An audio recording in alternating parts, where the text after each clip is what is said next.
ഇന്ന് നമുക്ക് ചപ്പാത്തിൻ്റെയും ചോറിൻ്റെയൊക്കെ കൂടെ കൂട്ടി കഴിക്കാൻ പറ്റിയിട്ടുള്ള സിമ്പിളായിട്ടുള്ളൊരു തേങ്ങ അരച്ചിട്ടുള്ള ഒരു ചെമ്മീൻ കറിയുടെ റെസിപ്പി നോക്കാം. അതിന് വേണ്ടിയിട്ട് 1 ടേബിൾ സ്പൂൺ വെളിച്ചെണ്ണ ഒഴിച്ച് കൊടുക്കുക. അതിലോട്ട് നമുക്ക് ഉലുവ ചേർത്ത് ഒന്ന് പൊട്ടിച്ചെടുത്തതിന് ശേഷം ഒരു ഉള്ളിയുടെ ഒരു 4/1 ഭാഗം എടുത്ത് ഇതുപോലെ ചെറുതായിട്ട് കട്ട് ചെയ്തിട്ട് ചേർത്ത് നല്ലപോലെ വഴറ്റിയെടുക്കുക. പിന്നെ ഇഞ്ചി വെളുത്തുള്ളി ചതച്ചെടുത്തതും കൂടെ ചേർത്ത് പച്ചമണം മാറുന്ന വരെ വഴറ്റിയെടുക്കുക. 2 പച്ചമുളകും ഒരു തക്കാളിയും കൂടെ ചേർത്ത് കൊടുത്ത് നല്ലപോലെ വഴറ്റിയെടുക്കുക.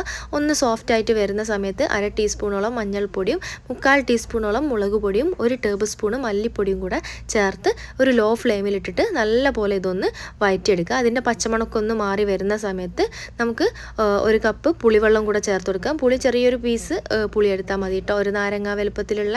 എന്നിട്ട് ഇത് നല്ലപോലെ മിക്സ് ചെയ്തെടുത്ത് ഒരു 2 കപ്പ് വെള്ളം കൂടെ ചേർത്ത് നല്ലപോലെ തിളപ്പിച്ചെടുത്ത് ഒന്ന് വറ്റി വരുന്ന ഒരു സമയത്ത് നമുക്കിതിലോട്ട് ആവശ്യത്തിനുള്ള ചെമ്മീനും കുറച്ച് കറിവേപ്പിലയും ആവശ്യത്തിനുള്ള ഉപ്പും കൂടെ ചേർത്ത് കൊടുക്കുക. ഒരു 3 മിനിറ്റിന് ശേഷം ഇതിലോട്ട് ഒരു 1/4 കപ്പ് തേങ്ങയും 2 ചെറിയ ഉള്ളിയും നല്ല മഷി പോലെ അരച്ചെടുത്തതിന് ശേഷം കറിയിലോട്ട് ഒഴിച്ചു കൊടുക്കുക.